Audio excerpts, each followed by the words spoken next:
คร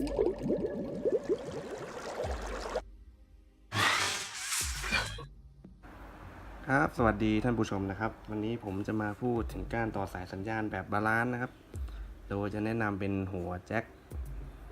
ซึ่งมี2แบบนะครับที่ผมเอามาแนะนำจะเป็นหัว XLR กับ TRS นะครับ XLR จะเป็นแบบนี้นะครับซึ่งตัวผู้กับตัวเมียจะมีลักษณะต่างกันนะครับอันนี้จะเป็น XLR ตัวผู้นะครับผู้อันนี้จะเป็น XLR ตัวเมียนะครับส่วน TRS เนี่ยจะไม่มีตัวผู้ตัวเมียนะครับจะเหมือนกันสำหรับสายสัญญาณจะเหมือนกันทั้ง2ด้านนะครับเป็นแบบนี้ส่วนตัวเมียเนี่ยจะไปอยู่กับพวกเครื่องมิกเซอร์นะครับหรือว่าจะเป็น EQ Cos แล้วแต่รุ่นนะครับนี้ผมจะมาทำสายสัญญาณคือผมต้องการใช้สายสัญญาณอยู่พอดีมิกของผมเนี่ยเอาพุทมันจะเป็นแบบ TRS นะครับยี่ห้อออโต้นะครับยี่ห้อยอดฮิตเราก็ต้องมาแปลงสายสัญญาณโดยจะใช้หัวเป็นหัวเอาพุทจากมิกเซอร์เนี่ยเราจะใช้เป็น TRS นะครับแล้วที่มาเข้ามิกขออภัยครับเข้าคอร์สดิจิตอลของผมมันจะเป็น XLR นะครับใช้เป็นตัวผู้อย่างนี้นะครับ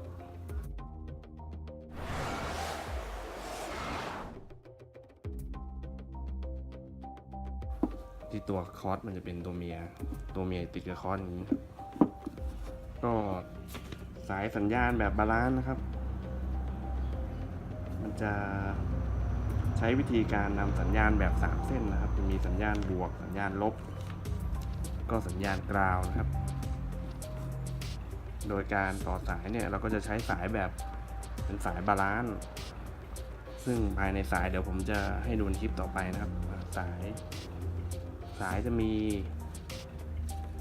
เป็น3เส้นนะครับเป็นสัญญาณบวกสัญญาณลบนะครับแล้วก็กร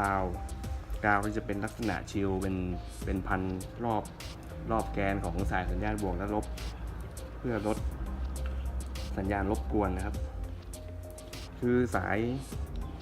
สัญญาณแบบบาลานซ์เนี่ยคือจะมีการส่งสัญญาณเสียงมา2สัญญาณนะครับ2สัญญาณกับเฟสกัน180องศานะครับเพื่อลดสัญญาณรบกวนและให้การส่งสัญญาณเนี่ยได้ไกลขึ้นนะครับอันนี้มันเป็นสัญญาณทางไฟฟ้าครับเป็นลูกคลื่นไซน์เวฟนะครับกลับด้านกันมันจะช่วยได้เยอะมันจะดีกว่าสายแบบ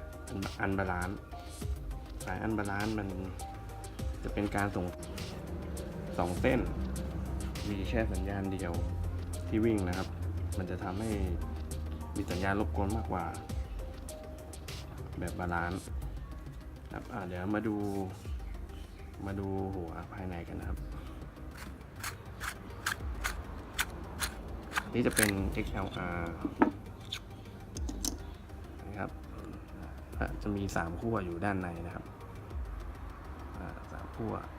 1 2 3อย่างนี้นะครับผมนี่เป็นด้านอันนี้เป็นด้านตัวผู้นะครับ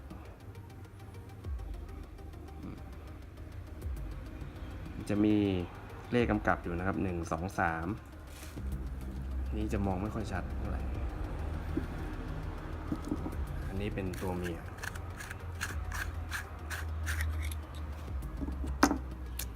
ครับมีลักษณะนี้1 2 3นะครับอันนี้จะมีเลขให้ดูเห็นไหมครับนะครับเลข1 2 3คือมาตรฐานเลยเนี่ย1ก็จะคือเป็นสัญญาณกราวนะครับจำไว้เลย1คือสัญญาณกราวแล้วก็ถ้าเราเอาสายมาต่อบัตรเกณฑ์เนี่ยก็คือจะเป็นต้องใช้สายแบบบาลานซ์นะครับเป็นสายสเตอร์มีสัญญาณบวกและลบ2เส้นนะครับแล้วกราวจะเป็นเหมือนชิลพันรอบๆนะครับเป็นฝอยล้อมสายเส้นบวกเส้นลบอีกทีนะครับเราก็จะเอากราวเนี่ยมาบัดจีที่หัวหนึ่งด้านนี้มันจะมีเลขกำกับอยู่เหมือนกันนะครับบัดจีเข้าไปแล้วก็ บวกสัญญาณบวกก็คือเลข2ตามมาตรฐานนะครับสัญญาณลบก็คือเลข3เลขนี้บัตรกีอย่างนี้นะครับบัตรกี2ด้านที่เหมือนกันสาย2เส้นนะครับซึ่งสาย XLR เนี่ยเวลาต่อกันจะมีความแน่นหนากว่า TRS นะครับเพราะว่ามันจะมีสลักเนี่ยเป็นเห็นไหมครับสลักล็อกนี่เหมือนสลักล็อกนะครับนี่ที่เราไปเสียบอันนี้เวลาต่อสายนะครับอย่างเอาสาย2เส้นมาต่อกันต่อนี่ครับมันจะแนบสนิทดึงกันไม่ออกครับสาย2เส้นจะต่อกันได้นะครับแต่จากตัวซึ่งเป็น TRS TRS จะต่อกันไม่ได้นะครับต้องมีเป็นสลีปอีกทีหนึ่งแต่ TRS นี่เราจะใช้ต่อกับเครื่องเสียงโดยตรงเราจะไม่ต่อสายกันต่อสายนะครับผมจะมาเปิด TRS ให้ดู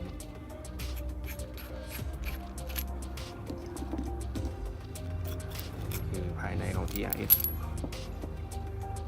จะเห็นนะครับส่วนแรกส่วนหัวนี่คือเขาจะเรียกว่าทิปนะครับทิปอันนี้คือลิงอันนี้คือสลีปนี่สลีปคือสลีปตรงนี้ครับเราจะเอากราวบัตรกรีติดตรงนี้นะครับในคลิปหน้าผมจะมาทำการบัตรกรีให้ดูบัตรกรีแบบคนบอกบัตรกรีมันติดยากครับแต่ผมมีวิธีการสอนว่าบัตรกรีอย่างไรให้ง่ายนะครับติดตามชมคลิปหน้าครับTRS ก็คือ2ด้านเราบัตรกีให้เหมือนกันนะครับ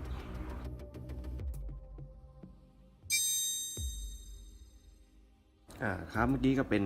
รูปการต่อสัญญาณในเบื้องต้นนะครับเดี๋ยวคลิปหน้าผมจะมาบัตรกีให้ดูครับแล้วก็เราก็จะเห็นสายกันด้วยว่าสายที่ใช้ในการต่อแบบบาลานซ์เป็นยังไงนะครับก็ขอบคุณมากครับคลิปนี้สนใจเวทีเครื่องเสียงคุณภาพสูงก็ติดต่อมาได้นะครับรายละเอียดตามท้ายคลิปครับขอบคุณมากครับ